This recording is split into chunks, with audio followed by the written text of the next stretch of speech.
saber de vocês quem conhece o Masaccio. O Masaccio, ele não é assim, digamos, muito conhecido do grande público, né? Do público em geral, apesar de que ele deveria, porque ele é considerado o primeiro pintor do Renascimento italiano.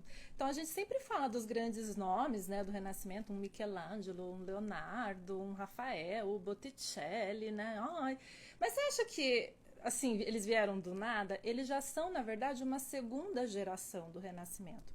Quando a gente fala do Renascimento, a gente tem que dividir esse movimento aí, pelo menos, em duas partes, viu, gente? Que é a primeira metade do século XV e depois a segunda metade, né? Porque ninguém estava vivo ali pelos 100 anos todos do século, né? Então, os artistas da primeira metade e os artistas da segunda metade. Logicamente, os artistas mais famosos são esses artistas da segunda metade do século XV, já indo para o século XVI, né, até meados do século XVI. Então, são eles, essa segunda geração, que elevou realmente a arte renascentista naquele patamar Capela Sistina que vocês conhecem, muito que bem. Mas quem eram esses artistas da primeira geração, vamos dizer assim? Né? Quem eram esses artistas que estavam lá em Florença no começo do século XV? Porque o Michelangelo nasceu... 1475, final do século. Leonardo do Meio, 1452. Quem que estava lá antes deles? Quem estava fazendo essa história antes deles? Né? Porque a gente começa aqui no início do século XV, muito que bem. Então, logicamente, o nosso artista de hoje, o Masaccio, é então essa grande referência da primeira metade, então desse núcleo, digamos assim, original dos pintores e dos artistas de uma forma geral, do Renascimento. Na verdade, ele faz parte de uma tríade. O Masaccio faz parte de uma tríade. Que tríade é essa? Assim como a gente fala que tem uma espécie de tríade, né, Santíssima Trindade do Renascimento, do Alto Renascimento, aquele Renascimento evoluidíssimo, que é composta pelo Leonardo, Michelangelo e Raffaello, os três últimos lá, né? Também tem uma Santíssima Trindade, vamos dizer assim, do começo. Quem são? Quem são os três gloriosos, né? Quem são os três magníficos aí do começo do século XV? O Masaccio, na pintura, porque ele era um pintor. Depois nós temos o Donatello, que vocês conhecem bem por causa das Tartarugas Ninjas, não é mesmo? O Donatello, que era um escultor, então logo no começo aí do século XV. E o terceiro seria o Filippo Brunelleschi, que é o arquiteto, mas também aquele que vai desenvolver mesmo os estudos da perspectiva. Então, a Santíssima Trindade aqui do começo do Renascimento seria, então, Brunelleschi na arquitetura e nos estudos da matemática e da perspectiva, o Masaccio, que nós vamos conversar já já, e o Donatello. Todos eles trouxeram uma nova visão de arte para aquele momento histórico, para o começo do século XV. Uma visão moderna, uma visão renovada, que rompe, em certa medida, com aquela era medieval, aquela arte gótica que era feita até então.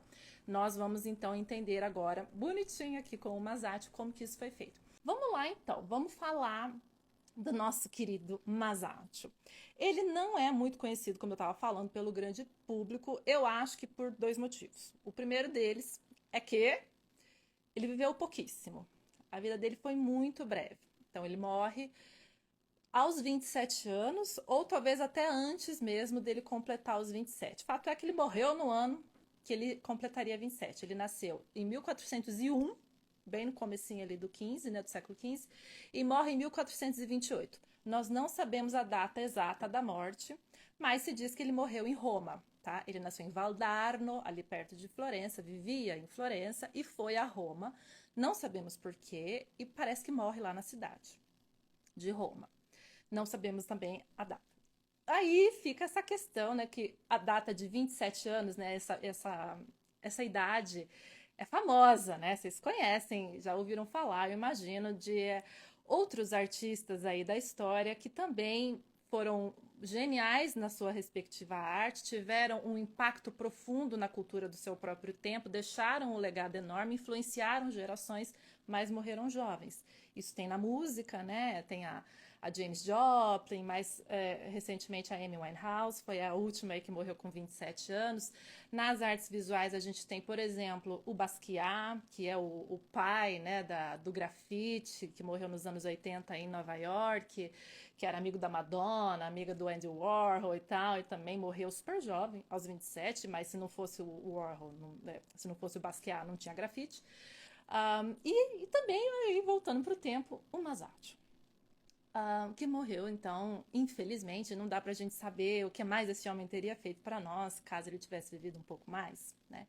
Então, esse é um dos motivos por talvez ele não ser tão conhecido. Ele morreu jovem e existem pouquíssimas obras dele que chegaram até nós nos dias de hoje. Outro agravante, né? Porque quase não tem obra para ver, então a gente não fala muito dele, né? Porque ele não tá nos grandes museus. Ele não tá no Louvre, né? Então, assim, não tem Masaccio no Louvre. Então o pessoal não fala muito dele, mas é muito injusto, né? É muito injusto nós não falarmos, então por isso nós vamos falar. Fato é, deixa eu pensar, que muitas das suas obras foram perdidas. Primeira coisa, a gente tem que pensar que o Masaccio está vivendo numa época em que não era comum ainda a pintura óleo sobre tela. Não era o óleo sobre tela da metade do século XV para frente, como eu estou falando, tentando ser o mais breve possível nisso, o mais lógica possível. Nós estamos na primeira metade. Então, o Masaccio pintava geralmente a fresco. A fresco está na parede, a fresco você não tira e põe no museu. Quer dizer, até tira e põe se você quiser, mas geralmente não se faz. Então, as pinturas dele, muitas são a frescos, ou então são têmpera sobre madeira. Nós temos alguns exemplos, sendo que o que existe de melhor do Masaccio, gente, para a gente ver, é realmente um ciclo de afrescos que permanece na cidade de Florença, dentro de uma igrejinha, que é uma porta que ninguém entra. Turista não vai, só os turistas como vocês aqui, lindos, maravilhosos, que são bem informados, porque o turistaiada mas não chega nem perto, porque ela é uma porta só numa fachada de tijolo, não tem nem fachada, é a igreja de Santa Maria del Carme, né? Que é do outro lado do Rio Arno, que não é naquele lado lá que o pessoal fica, geralmente, que é o lado do Duomo, né, da catedral, não, é do outro, você tem que atravessar, chega lá, ninguém vai.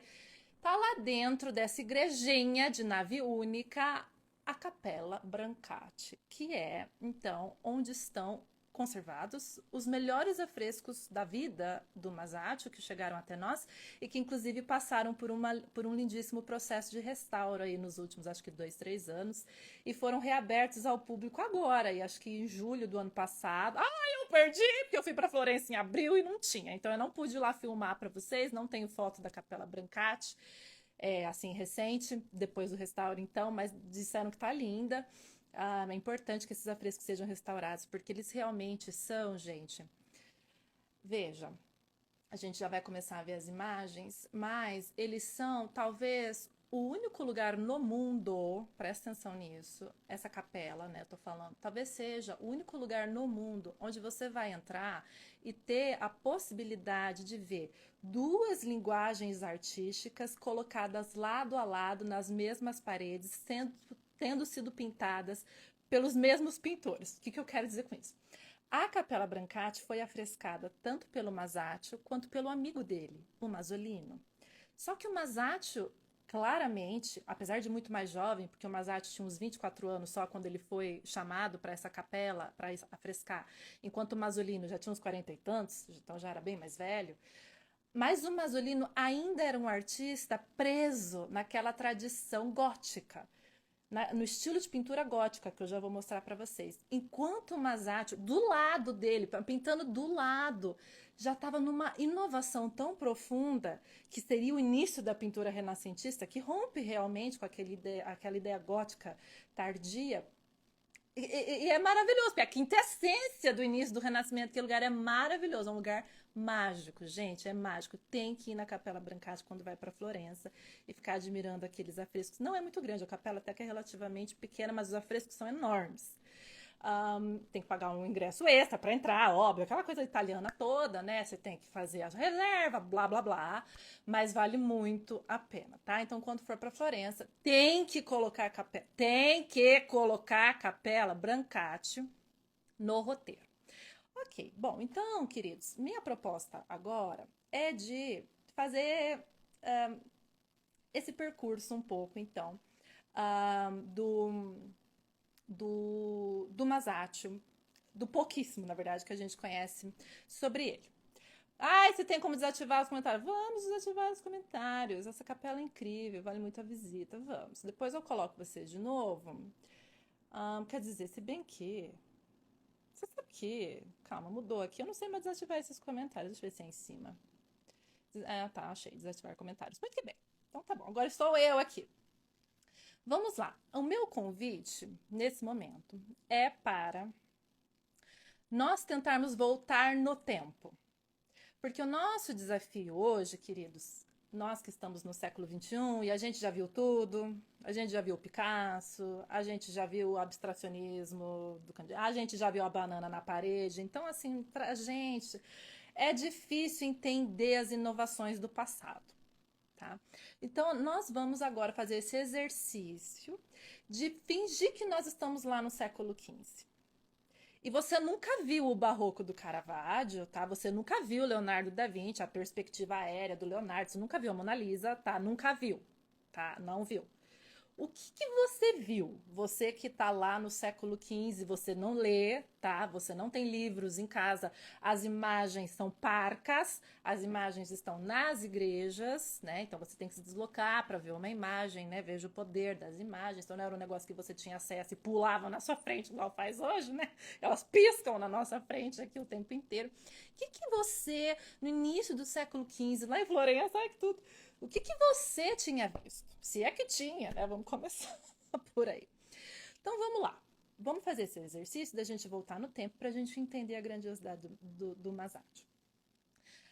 O século XV é o início dessa chamada Era Moderna, né? É o final, então, da Era Medieval. O que tinha em termos de pintura na Era Medieval, queridos? O que tinha em termos de pintura na Era Medieval?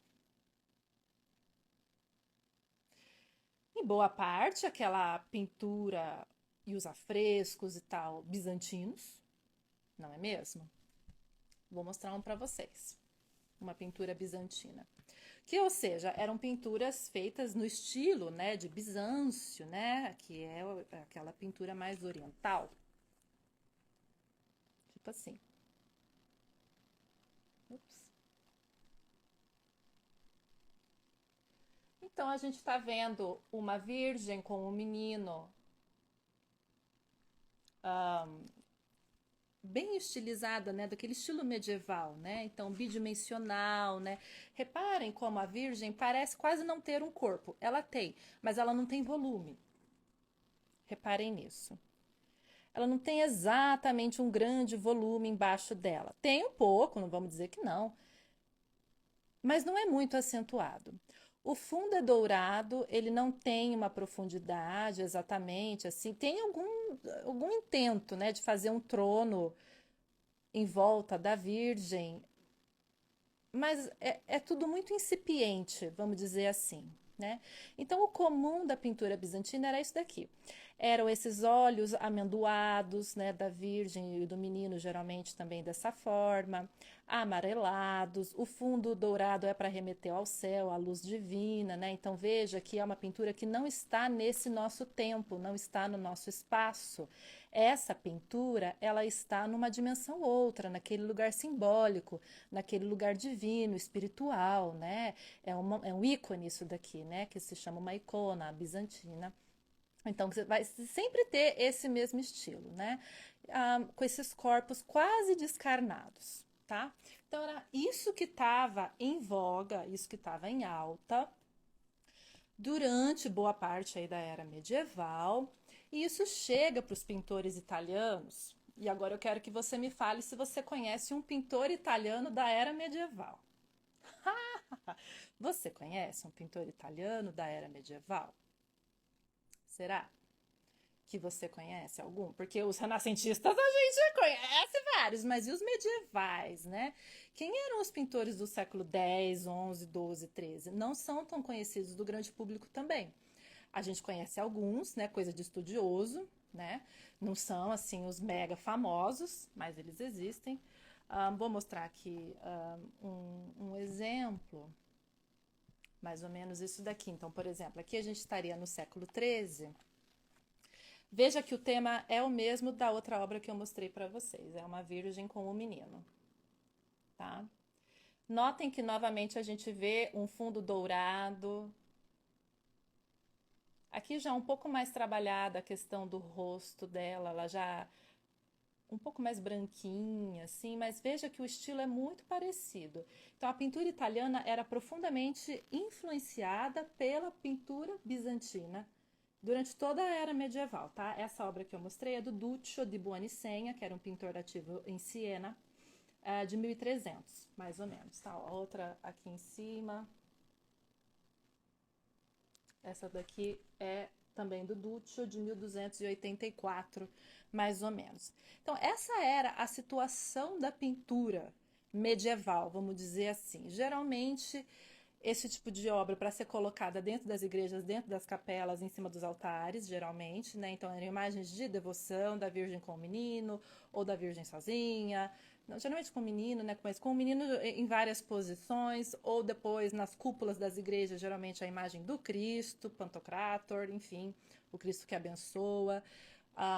Como seria essa daqui, ó. Essa daqui, ela tá lá na França, Cristo em Glória, 1100, mais ou menos. Aqui estamos no século XII.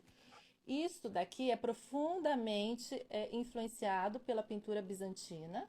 É um afresco. Românico, tá? A gente divide ainda na era medieval entre os séculos 10 e 12 o estilo românico e depois do 12 ao início do 15 o estilo gótico, tá? Mas de certa forma a pintura não mudava muito, tá? O que mudava mais era a arquitetura, né? Quem tá lá no Arte para Todos tem aquele aulão sobre a arquitetura gótica, né? Aí eu falo bastante nesses detalhes do que diferenciava as arquiteturas, né? As igrejas românicas e góticas, aquela coisa toda. Mas a pintura não mudava muito, tá? Porque substancialmente a ideia era sempre seguir um pouco aqueles preceitos bizantinos, né? Mesmo na Itália da época. Não se avançou muito, vamos dizer assim, não se fez muita questão de mudar. Até aqui estamos, está dando um pouco assim para entender qual era a situação da pintura aí nos séculos até antes, né? 10, 11, 12, 13, 14, era mais ou menos isso o que você iria ver se você fosse um habitante da época. Tudo bem? Até aqui estamos? Deixa eu voltar a vocês, porque senão eu fico me sentindo muito sozinha. Deixa eu voltar a vocês. Falem comigo. Vocês estão entendendo qual era a situação dessa pintura? Muito que bem. Aí, o que acontece? Quero saber se vocês sabem quem foi o artista. Nós não chegamos no nosso artista de hoje ainda não chegamos no Masaccio. Quem foi o artista ainda da era medieval, que deu uma reviravolta? Rompeu com toda essa pintura de estilo bizantino e começou a fazer uma pintura nova, muito mais moderna, muito mais realista. Porque a questão das pinturas desse estilo bizantino, que vocês notem que elas são idealizadas. Não tem um verdadeiro, não são fidedignas à natureza. Os corpos são descarnados, eles são mais longos, né? Olha só como é longo, né, o corpo desse Cristo que eu mostrei, né? Ele é totalmente esquemático. É o Cristo na amêndoa, né? Ele tem o formato da amêndoa aqui, né? Em torno dele. É muito comum o Cristo na amêndoa nas igrejas medievais. Segurando o livro, né? Com o gesto, né? De abençoar. Gente, percebe? Como é quase descarnado? Pois é. Mas a gente teve uma reviravolta. Alguém acertou. Giotto! Ah, ele mesmo! O Giotto! Chegou o Giotto. Chegou Giotto. Onde estava Giotto, gente? O Giotto estava na Alemanha? Não. O Giotto estava na França? Não. O Giotto estava na Holanda, sei lá eu aonde? Não. Onde estava Giotto? Na Itália. Óbvio. Aonde? Na Toscana. Aonde? Perto de Florença. Logicamente, Florença sendo aquele berço, né, que tá tudo nascendo lá e tudo mudando por lá mesmo, né? Pois bem, o Cimabue, para quem conhece, ele foi o mestre do Giotto, tá? Mas o Giotto realmente é aquele que, meu Deus, revolucionou geral. Então, aqui é um livrinho do Giotto. O Giotto, gente, o que acontece? Ele viveu no século XIV. O Masaccio é do século XV, tá? O Giotto viveu no século XIV e ele a gente conhece muito melhor. Quem vai para a Itália aí, quem tem planejamento de ir para a Itália ou quer ir um dia, por favor, façam um favor para a alma de vocês e vão pelo menos para um lugar nessa Itália chamado Assis. Vai para Assis e vai ver a Basílica de São Francisco de Assis. Porque a Basílica de São Francisco de Assis é uma joia da nossa história. Porque lá ela tem 2 andares, né? A Basílica Superior e a Inferior, inteiramente pintada, afrescada pelo Giotto e seus contemporâneos, inclusive pelo Cimabue, que foi o professor do Giotto, narrando as histórias de São Francisco e narrando as histórias de Cristo. Aquilo lá, gente, é de babá, é lindo, tem que ir, tá super bem conservada. São pinturas do final do século XIII para o começo do XIV. E, assim, é uma das maravilhas do mundo. Você vê aquilo lá, é realmente incrível. Então, o Giotto deixou a marca dele, tanto em Assis, que você tem que ir um dia, quando você for, e também em outra cidade, que é a cidade de Padova. Pádua, né, no português, que é onde está a Capela Scrovegni. Scrovegni era o nome da família que pediu para ele pintar essa capela, que era uma capela privada. Apenas, ai meu Deus do céu, ai que chato, né? Você é rico, famílias ricas, né? Ai, vamos fazer uma capela? Vamos, mas eu quero uma capela enorme só para mim. E eu vou chamar o melhor pintor daquele momento, deve ter pagado caríssimo, para ele pintar a capela inteira. O que é legal de Pádua é que é inteira pela mão do Giotto, porque Assis é misturado. Mas Pádua, gente, isso daqui. Então, veja, quando a gente olha uma pintura como a do Giotto, eu espero que vocês comecem a ver que a gente está num outro momento da pintura. Olha como os corpos do Giotto têm mais potência física. Eles são mais pesados mesmo. As vestes são mais pesadas, porque tem muitas dobras. Parece que são pessoas mesmo. Você percebe a diferença daquele Cristo que eu mostrei, que parecia um ser inanimado no céu, assim, descarnado, quase para cima, alongado, né? Ascendendo, literalmente. Não era desse mundo. As pinturas medievais não eram desse mundo, não pertencia a nós, não estava no mesmo plano da gente. Quando a gente começa, por isso que é incrível, inclusive eu até diria que o Giotto é o responsável por ter deixado o São Francisco de Assis tão popular, porque ele botou São Francisco de Assis no nosso plano, quando ele faz o ciclo de afrescos lá em Assis. Esse ciclo de afrescos que fala da história de Cristo, história de Maria, também é a obra-prima absoluta do Giotto, tá? Porque ele estava até mais velho na carreira dele aqui. Então ele deu o melhor dele, é o melhor. Gente, eu tive a oportunidade de esse ano, olha, entrar na capela, eu não tinha noção que era tão difícil. É igual visitar a Santa Ceia do Leonardo da Vinci, tá? Só pra vocês terem uma ideia. Você tem que prenotar, né? Fazer lá a reserva 3 meses antes, é de 15 em 15 minutos, um grupo restrito. E é linda a capela, ela é enorme. Eu achava que ela era pequena, ela é enorme. Você entra lá, parece que você entrou assim, abriram as portas, São Pedro falou: entra, Flor. Entra aqui nesse paraíso, porque é maravilhoso. Vocês têm que. Ó, o azul! Olha o azul do Giotto, o lápis lazuli, aquele azul caríssimo, a capela inteira é nesse azul. Pois bem, mas o que eu quero que vocês notem, queridos, não só o peso dos personagens, mas eu quero que vocês notem como ele ambienta esses personagens, né? Vocês estão vendo que tem uma arquitetura ali atrás, que é uma arquitetura que vocês podem ver não está bem proporcionada em relação aos personagens. Você vê que os personagens são muito grandes, né? Eles são quase a metade ali. Então, óbvio que o Giotto ainda não tinha os recursos necessários, ele ainda não tinha os estudos de perspectivas disponíveis para ele conseguir fazer uma pintura bem bem colocada no espaço, vamos dizer assim, né? Então, parece que está todo mundo no mesmo plano, né? Mais ou menos assim. A gente não consegue ter essa noção de profundidade ainda no Giotto. A gente sabe que a Roma Antiga conseguia fazer, mas a Roma Antiga já tinha passado, fazia 1000 anos, tá? Aí o Giotto estava retomando. Ele estava retomando, tentando, né? Tentando, pelo menos, trazer uma espacialidade mais real, mais possível para as obras dele. Olha que coisa linda. Não era ainda muito bem estudado, era ainda meio empírico, mas ele estava tentando. Mas então, o grande legado do Giotto, querido, é de ter renovado a linguagem pictórica, a linguagem da pintura. Então, veja, o Giotto tá para a pintura igual o Dante Alighieri tá para a literatura na Itália, que o Dante é considerado o pai da língua italiana. O Giotto é considerado o pai da língua figurativa italiana, tá? Então, pra vocês terem uma ideia. E eles não, por acaso, eles eram contemporâneos, eles conheciam. E não por acaso Dante menciona o Giotto na Divina Comédia. Pois bem. Mas o que é mais bonito, então, além do Giotto ter trazido, isso tudo o Masaccio vai retomar, por isso que eu estou falando. Além do Giotto ter trazido corporeidade, espacialidade, ele trouxe isso daqui. Dor. O Giotto trouxe dor para as obras. Olha o desespero. Olha o desespero da Maria Madalena aos pés do Cristo na lamentação sobre o Cristo morto. Olha a Virgem Maria.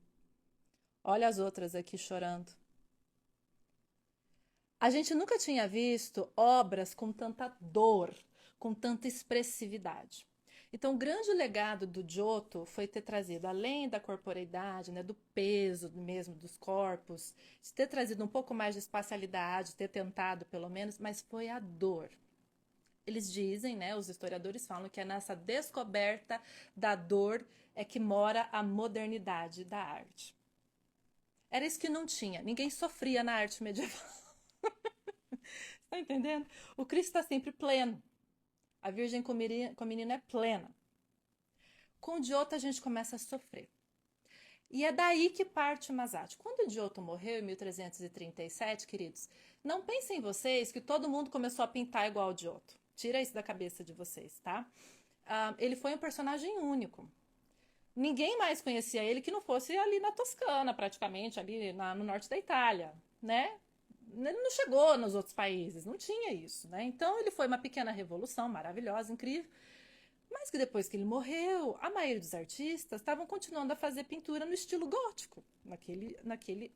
Vou mostrar para vocês as pinturas góticas, então, para daí a gente começar a entrar no Masaccio. Eu vou tentar, vou fazer meu melhor para virar a tela e mostrar então alguns exemplos. Bruna, eu vi o crucifixo do Giotto na igreja Nissante. Ah, maravilhoso, claro.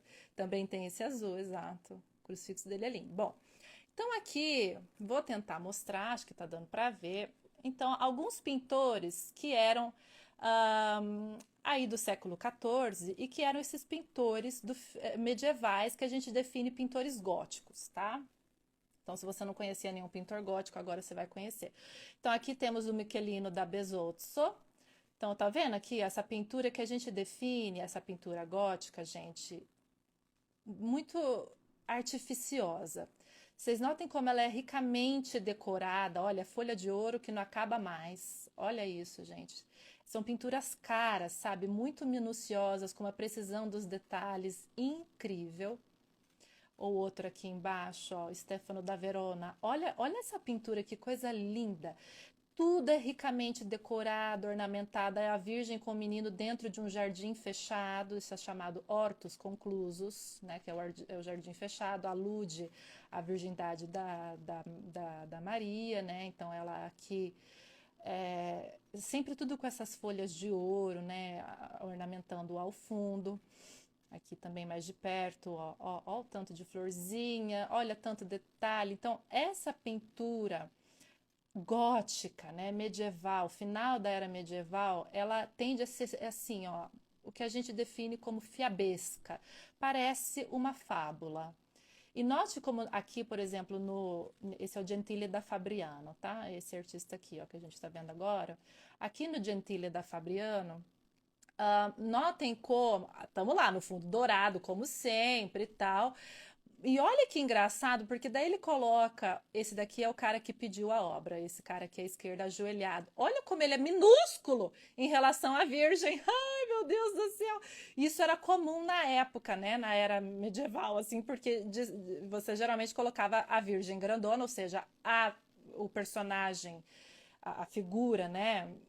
Bíblica grande, ocupando muito mais espaço do que os humanos, que eram pequenininhos, menos significativos. Então tinha aliás, não tinha nenhuma relação de proporcionalidade entre as duas pessoas, vocês estão vendo? Não tem nada a ver. Os outros santos aqui também são enormes em relação ao humano pititico. Aqui, tá? Muito bem. Ou aqui, o Pisanello. Olha que lindo. Muito bem. Então, tudo isso, todas essas daqui, ó, são pinturas de estilo medieval. Por que eu estou mostrando? Porque vocês precisam ver isso para vocês entenderem o que o Masaccio vai fazer de diferente, gente. Se vocês não tiverem bem claro na cabeça de vocês o quão artificiosa, não naturalista era a pintura do final da era medieval, chamada de gótica tardia, como essas daqui, não vai dar para entender. Muito que bem. Então aqui estamos vendo essa daqui, do Gentile da Fabriano. Notem também o Menino Jesus. Ops, o Menino Jesus aqui, que é um mini homem. Ele é um mini homem, parece até malhadinho. Não é uma criança, não é um bebê isso daqui. Ele é um mini homem, né? A Virgem toda bonita, toda delicada, dando aqui o fruto, né, que vai aludir depois à paixão do Cristo e tal, e o fundo sempre dourado. Como eu tô falando, é sempre muito parecido o repertório. Pois bem, aí quando a gente pega essa pintura do Gentile da Fabriano aqui à esquerda, que é um artista medieval, do lado do Masaccio, meu bem, aí a coisa começa a ficar mais interessante. Aqui começou a brincadeira, queridos. Então aqui a gente tem tudo que a gente já tinha visto até agora, espero que tenha ficado claro. E aqui temos Masaccio.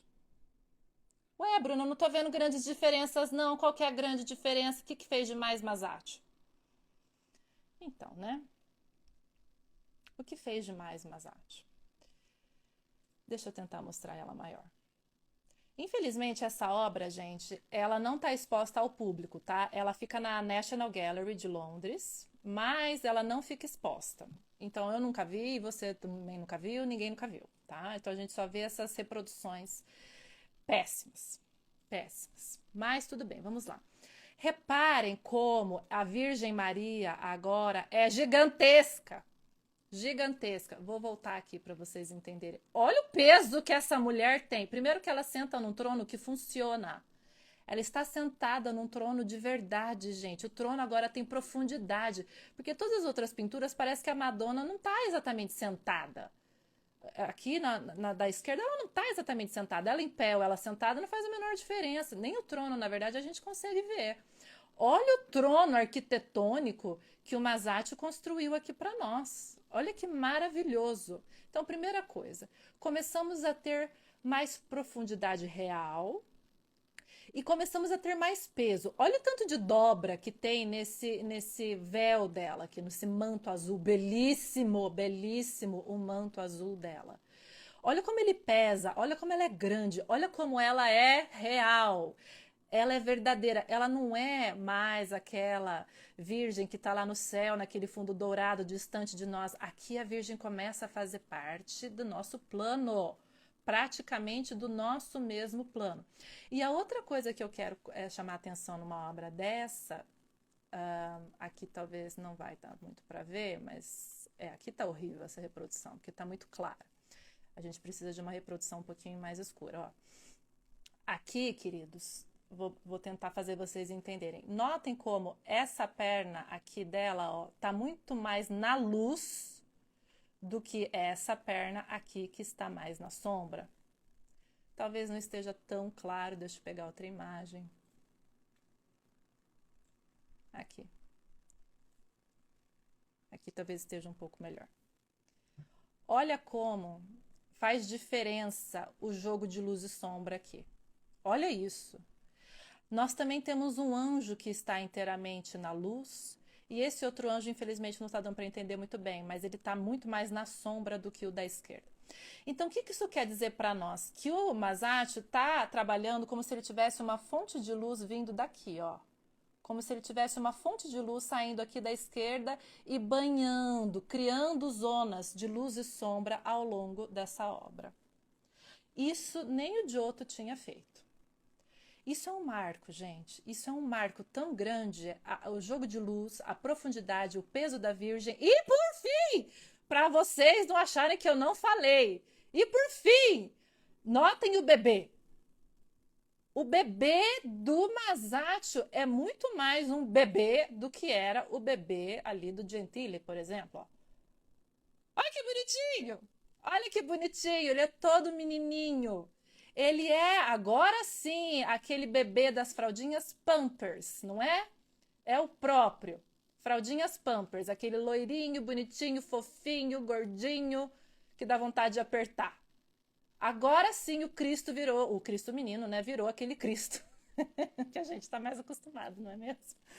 Porque aquele Cristo lá que parece um homem, tava, né? Não era exatamente o que a gente gosta, né? A gente gosta do gordinho aqui, ó. O Masaccio inventou tudo isso numa obra só. Acharam pouco? Vocês acharam pouco, gente, o que o Masaccio fez nesse retábulo, né? Eu mostrei para vocês a parte central de um retábulo que era composto por outros retábulos, é chamado de políptico, né? Tinha o retábulo central, que é esse da Virgem, e os outros com os santos. Infelizmente, ele foi totalmente desmembrado, cada parte está num museu do mundo, alguns perdidos, outros em alguns museus, e esse está na National Gallery, mas não está à vista. Infelizmente, ele está em péssimo estado de conservação, apesar que aí na internet eles passam um filtro, né, e deixam mais bonitinho, uma pena, porque daí tira a luz e a sombra que eu gostaria que vocês vissem, mas eu acho que deu para entender. Fez uma revolução, claro que ele fez, merece um curso, ô irmão, mas tem o curso, né, é o curso Arte do Renascimento Italiano. Lá no curso do Arte do Renascimento Italiano, a gente tem uma aula inteirinha dedicada ao Masaccio, que a gente consegue ver mais nos detalhes isso tudo que eu tô falando. Mas o que eu quero ainda mostrar para vocês? Então, deu para entender bem assim onde foi que o Masaccio inovou? Vocês estão entendendo que o Masaccio inovou justamente naquilo que faz a pintura ser o que ela é para nós hoje? Ser essa grandiosidade, ser aquela representação perfeita que a gente fica babando? Porque, gente, sem o jogo de luz e sombra, você não cria volume. Então, fica plano, fica bidimensional. Então, ele trabalhou com a luz e sombra. Ele conseguiu trabalhar também com a profundidade. Porque a pintura também, se ela não tem um pouco dessa profundidade, de novo, ela fica bidimensional, ela fica chapada, ela não parece real, ela não parece natural, ela não parece verdadeira. O Masaccio trabalha muito com a ideia da verdade. As obras do Masaccio são verdadeiras, literalmente. A verdade dele é tanta. Agora a gente vai ir daí agora para a Capela Brancati, que é onde eu falei que estão os melhores afrescos dele, né? Onde estão realmente o que ele nos deixou, né? O grande legado dele, né? Ai, gente, todo mundo tem que ir.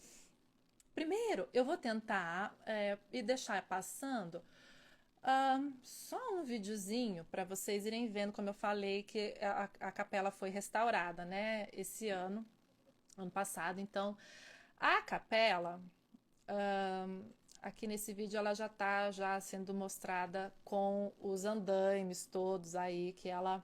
Mas então aqui estão os afrescos. Veja bem, esses afrescos todos foram feitos pelo Masaccio e pelo amigo dele, o Masolino. Mas esse daqui da Expulsão do Paraíso é maravilhoso, gente. Isso é lindíssimo.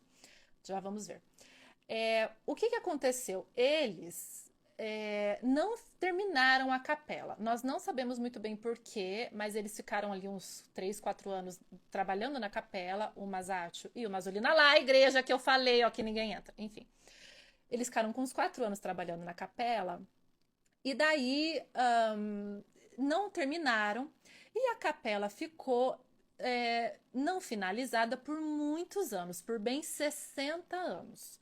E foi só lá para 1480 quando chamaram um outro grande artista, que era o Filippino Lippi, para daí realmente finalizar a capela, tá? Então, nós temos os primeiros afrescos, que são os afrescos do Masaccio do Masolino, que datam de 1424, 1425, por aí, então um pouquinho antes da morte dele, tá? E depois os afrescos finais do Filippo Lippi, que daí já são de 1480, tá bom? Aí o que acontece? A gente, alguns afrescos a gente sabe que são do Masaccio, alguns afrescos a gente sabe que são do Masolino, alguns a gente sabe que são do Filippino Lippi e alguns a gente não sabe.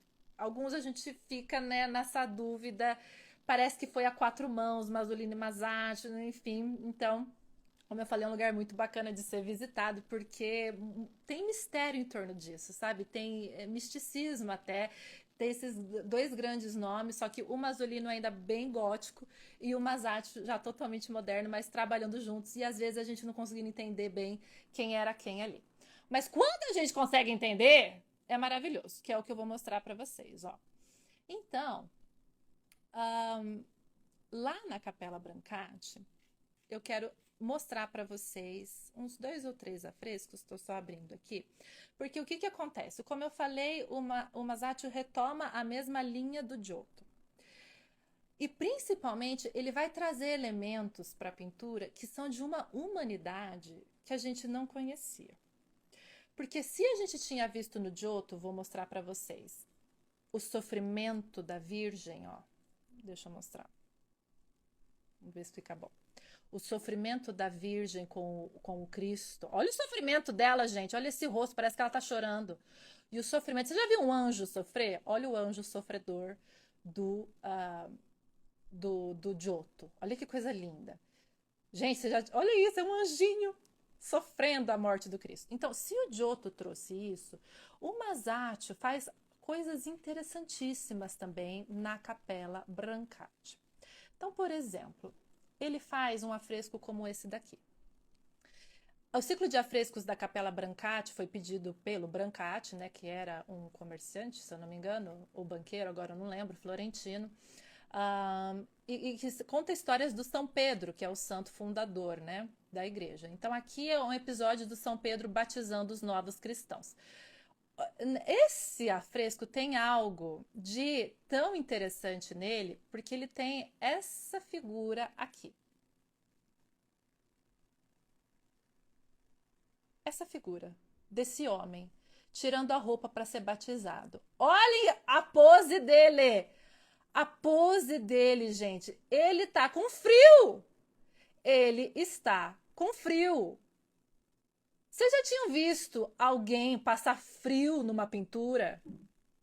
Vocês estão entendendo a genialidade do Masaccio, a humanidade desse homem, a sensibilidade de pensar nisso? Isso foi tão revelador para a época que o próprio Vasari, né, na biografia dos artistas lá, vai falar justamente desse afresco, falar que ele pintou um homem desnudado, tremendo. E que aquilo era uma profunda novidade, que todo mundo ficou assim, ó, chocado, porque nunca ninguém tinha visto uma pintura se importar com algo tão mundano, algo tão cotidiano como sentir frio. Não era um tema para a pintura falar dessas sensações humanas, das necessidades humanas nesse tipo. Pintar alguém sentindo frio, ele não precisava, você concorda? Ele podia só ter feito uma fila das pessoas chegando bonitinhas para ser batizado pelo São Pedro, ponto, acabou. Ele não precisava pensar, nossa, mas estava frio lá, né, no meio da montanha. O cara tá tirando a roupa toda, né, para entrar na água gelada, ele devia estar passando frio. E ele vai lá e pinta isso. Essa é a modernidade. Falar da dor, falar desse sofrimento. É um sofrer, de certo forma. Passar frio é horrível, é horroroso passar frio. Dá pra morrer de frio. E ele retrata isso. É tão lindo, é tão humano. Deixa eu ver, eu tenho ela maiorzinha aqui pra vocês verem de novo. Então, ele causou um choque bom, né, no bom sentido, com esse moço lindo. E olha que nu bonito, né, gente? Que nu, hein? Lindíssimo. Lógico que um nu estudado. Agora a gente tá vendo um corpo, que é um corpo, viu, gente? Isso aqui não é aquela pintura bizantina, quase incorpórea, quase descarnada, né? Não, olha o tamanho desses ombros. Ele deve ter estudado corpos nus para fazer isso daqui. Ou então o corpo do homem que já está na frente ali, que vai receber o batismo. Olha que coisa divina! Isso é pura redenção. Já todo sem roupa, já ajoelhado, já nas águas frias. Tem um pouquinho de desproporção aqui desses braços, né? Mas lá na capela não parece, né? Seria mais na reprodução mesmo. Esse nu, para mim, é talvez um dos nus masculinos mais lindos mesmo, assim, de toda a história da pintura. Eu acho que é realmente glorioso o que o Masaccio conseguiu fazer aqui. Olha as nuances de luz e sombra no dorso desse homem, gente. Olha essas nuances. Olha, dá para ver certinho onde a luz inflige. Olha que lindo. Vocês estão vendo? Bom, então isso foi algo que a história da pintura nunca tinha dado atenção para uma sensação humana e que, vou falar bem a verdade, não daria atenção tão logo de novo, tá? A revolução do Masaccio foi muito pontual. Ela também não é que foi assim, depois que ele morreu em 1427, todo mundo começou a pintar igual o Masaccio, porque a verdade é que provavelmente ele não foi compreendido em vida. A inovação dele foi tanta, vocês estão vendo que ele realmente incidiu em todos aqueles preceitos da boa pintura, né? Ele foi onde ninguém tinha ido com tanta profundidade. O Giotto tinha aberto a porta, mas o Masaccio abriu a sala inteira, sabe? Assim, ele falou, gente, olha essa pintura que eu tô fazendo. E morreu. Não deu tempo nem dos contemporâneos dele absorverem a lição que ele tinha deixado. Então, tá aí também um dos motivos pelos quais ele também nunca recebeu toda a grandiosidade que ele podia. Quero agora fazer você prestar atenção no rosto desses personagens do Masaccio aqui, da Capela Brancati. Esse aqui é o Cristo, um pouquinho mais de perto, tá? O afresco é grande, tá? O afresco é esse daqui. É esse daqui. Esse, mais ou menos, tá? Que é o pagamento do tributo. Bom, ele completo seria esse daqui, tá? Pagamento do tributo. Tem vários personagens, olha esse fundo. Olha que Leonardo que vem a ser esse fundo. Só para vocês terem uma ideia, gente. Nós sabemos que o Leonardo da Vinci, o Michelangelo, o Rafael passavam horas estudando a Capela Brancati, os afrescos do Masaccio na Capela Brancati. Então eu preciso falar isso que eu não falei. É sagrada a Capela Brancati para a história do Renascimento. Sem Masaccio não tinha tido Michelangelo. E o próprio Michelangelo fala isso em vida, né? Que ele aprendeu muito com o Masaccio, principalmente a partir desses afrescos aqui, tá? Então por isso que precisa visitar e precisa conhecer. E só assim, uma anedota curiosa, vocês sabem que o Michelangelo tinha o nariz torto, né? Porque ele levou um soco do Pietro Torrigiano. E, pelo que conta o Vasari, ele levou o soco lá na Capela Brancati. Tava lá o Michelangelo fazendo os estudos dele, né? Vendo Masaccio e tal, muitos anos depois, bem 50, não mais, né? Quase 60, 70 anos depois, eu acho, por aí, que ele já tinha morrido. E daí ele se envolveu numa briga lá com o Torrigiano, e o Torrigiano deu o soco dele que deixou o nariz dele torto pro resto da vida, estudando esses afrescos aqui. Olha só, então, voltemos para o nosso Cristo. Maravilhoso. Olha a expressividade disso, gente. Olha que força que tem nessa expressão. Isso que eu acho interessante. Esse São João aqui do lado parece quase parece como podemos dizer, um imperador romano. Não parece? Com aqueles cabelinhos cacheadinhos, aquele olhar profundo, um pouco perdido o olhar, mas tem profundidade. Não é aquele olhar distante daquela pintura medieval. Parece que ele está olhando para alguma coisa, é isso que eu quero dizer. É muito eloquente a pintura do Masaccio, quando vista ainda mais de perto, tá? A outra que eu queria mostrar, vou mostrar como última dele também, para a gente ir concluindo. A gente poderia ficar aqui até amanhã vendo Masaccio, mas... Ops, não. Aqui. Eu queria mostrar também esse afresco, que eu acho que é esse. Não, na verdade era esse. Aqui. Outro afresco da capela é o São Pedro passando. É o São Pedro aqui na frente passando e a sombra dele cura os doentes, tá? É sobre isso esse afresco, é esse episódio da vida dele aqui. O São Pedro passando, curando os doentes. Olha a ambientação desse afresco, gente. Olha que demais. É a própria cidade, muito provavelmente, é a própria cidade de Florença que está colocada aqui, com aquelas casas torres, ó, no tijolinho e tudo. Olha isso, a ambientação é cotidiana, não tem mais aquela ambientação do fundo dourado, ou até mesmo aquela ambientação que o Giotto tinha feito, que era bem idealizada, né? Que ele colocava umas espécies de templos, né? Ali atrás dos personagens. Não! Aqui o São Pedro tá andando no meio da galera! Esse é o povo florentino, com as roupas de Florença, inclusive, até o chapeuzinho vermelho lá que eles usavam e tal. Olha isso, gente! Você tá entendendo que uma pessoa que não tinha acesso às imagens na época, para ela ver isso daqui, ela falava: o santo tá aqui comigo. Ele tá andando no meu meio. Agora eu entendi, sabe? E olha o ângulo que ele colocou. Gente, é tão incrível isso daqui, eu tenho que mostrar. Olha o ângulo que ele colocou, esse São Pedro. É enviesado, a fresca era transversal, aqui, na diagonal. Para que fazer isso? É muito mais difícil. Por que não faz simplesmente uma caixa prospectiva assim, né? E coloca mais pro fundo só assim? Não, ele faz de ladinho, né? Na diagonal. Olha isso. É altamente inovador e difícil de pensar nisso daqui.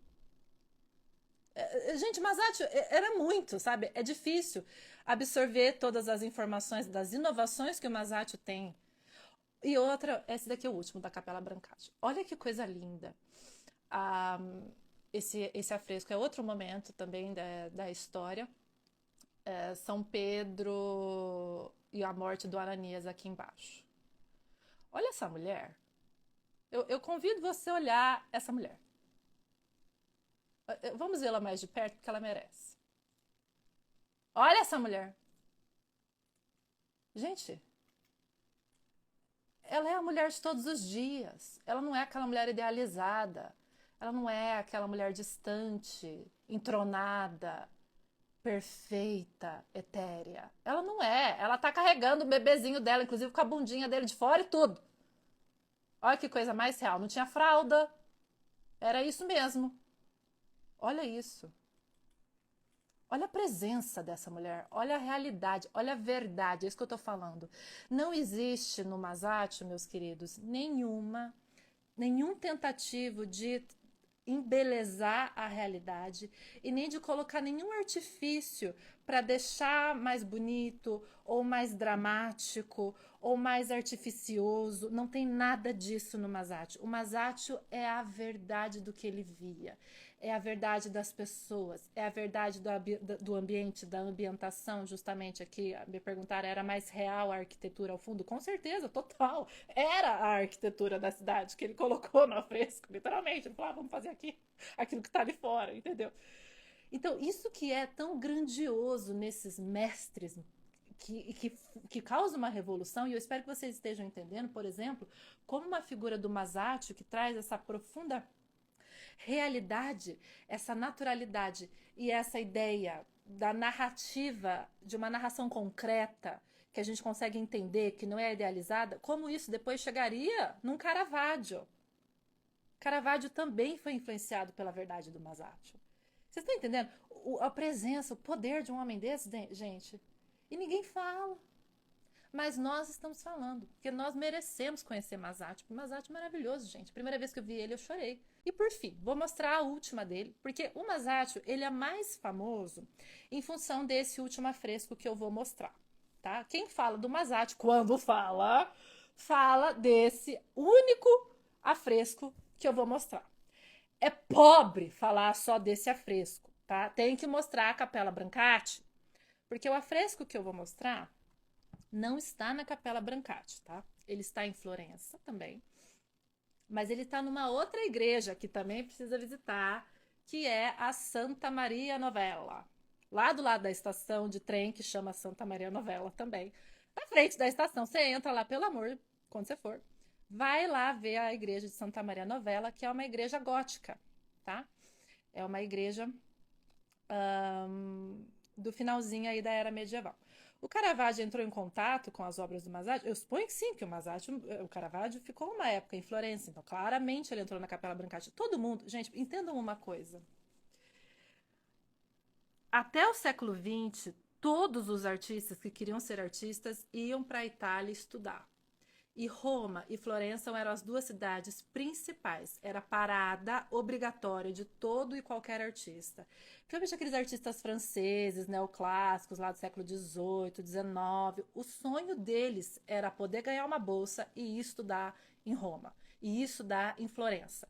E o primeiro lugar que o pessoal ia era a Capela Brancati ver Masaccio. Tá? Então, eu até recomendo, se você é um artista hoje, se você é um pintor hoje, vai ver o que o Masaccio fez, tá? Vai entender Masaccio, que com certeza vai te dar insumos, tá? Caravaggio se influenciou pelo Masaccio. Ah, eu amo pintor. Então, deixa eu finalizar, meu Deus amado, com o último afresco, então, do nosso querido Masaccio, que tá lá em Santa Maria Novella. Que é a famosa, alguém já tinha falado, né? Trinita, ou Trinità, que é a Santíssima Trindade. Tá? O afresco é esse. Vou mostrar também aqui no computador. Mas por que esse afresco fez do Masaccio mais importante ainda? Apesar de que eu acho assim que a grande maravilha do Masaccio foi essa descoberta da dor, tá? Foi ele ter trazido essa expressividade humana e falar dos sentimentos humanos. Para mim, esse é o melhor do Masaccio. O Masaccio sendo assim grandioso. Mas ele também fez esse afresco, que graças a Deus está lá em Santa Maria Novella conservado. Diferente da Capela Brancati, que é inteirinha, né, com pinturas, o afresco da Santa Trinita está solitário na parede. Deixa eu mostrar para vocês. Mas pelo menos ele continua lá, graças a Deus. Então a parede está aqui, tá? E aqui está o afresco. E aí, o que acontece? Nós temos que pensar, tá, que tinha muitas coisas em volta, que essa parede não era branca, tá? As igrejas medievais eram cheias de informação, de afresco, de tapeçaria, um monte de coisa, mas hoje em dia já saiu tudo, mas pelo menos ficou o afresco, graças a Deus. As pessoas que entravam nessa igreja de Santa Maria Novella entravam exatamente por aqui onde a gente está entrando também, tá? Isso por quê? Porque a fachada da igreja tinha permanecido em construção durante muito tempo, então as pessoas entravam pela entrada lateral. Uma vez entrando pela entrada lateral da igreja, elas iam dar de cara com o afresco da Trinita do Masaccio. E eu espero que vocês estejam minimamente entendendo que parece que tem uma profundidade para além aqui, ó. Vocês estão vendo? Parece que a gente consegue ver além da parede, porque tem uma cúpula aqui, ó, e parece que ela abre para além dessa parede bidimensional.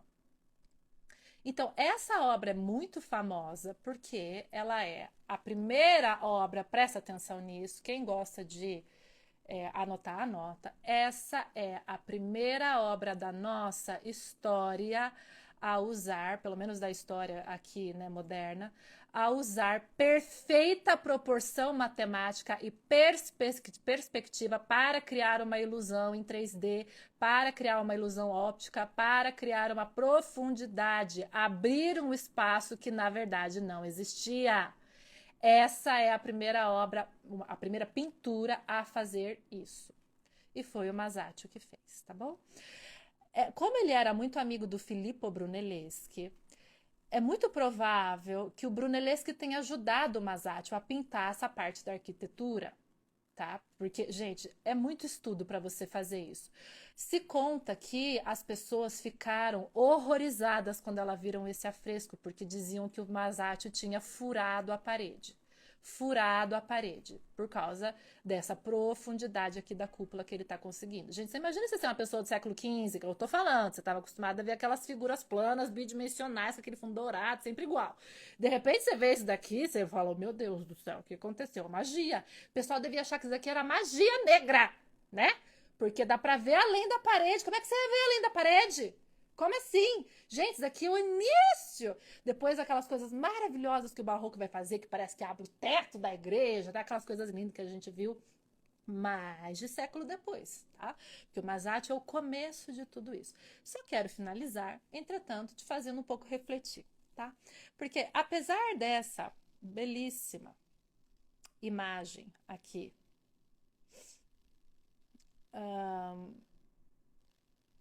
dessa belíssima imagem, o que é muito curioso é que, apesar de ser a Santíssima Trindade, então seria o Deus Pai, Aqui tem uma pombinha branca, que seria o Espírito Santo, e depois a figura do Cristo, tá? Notem que, entretanto, Deus Pai não voa. Ele não voa. Ele tá com os pés bem firmes aqui nessa espécie aqui de. Não sei se é o altar mesmo aqui, assim me parece. Ele tá com os pés firmes no chão. Gente, o Deus Pai tá firme no chão. Eu vou repetir. Reflita. O Deus Pai não tá voando. O Deus Pai não tá etéreo. Ele não tá naquele outro lugar possível, simbólico, espiritual, divino, onde a gente não entra. Ele tá com os pés no chão. Gente, isso é muito interessante. Isso é muito corajoso da parte do Mazati. Gente, isso é tão lindo. É isso que eu quero que você entenda. Não tem aquele ar divino, porque para o Masaccio é tudo no aqui e agora, é tudo na verdade, da realidade das coisas, sem nunca dramatizar nem embelezar, é tudo como as coisas são, inclusive as figuras sagradas. Isso é de uma coragem, é de uma modernidade, e eu acho que é aí que todo mundo achou interessante, quis entender como fazer, por que fazer igual ele, de onde tirar inspiração ou não tirar, enfim, de realmente ser aquela fonte onde todo mundo bebeu. Isso é Masaccio.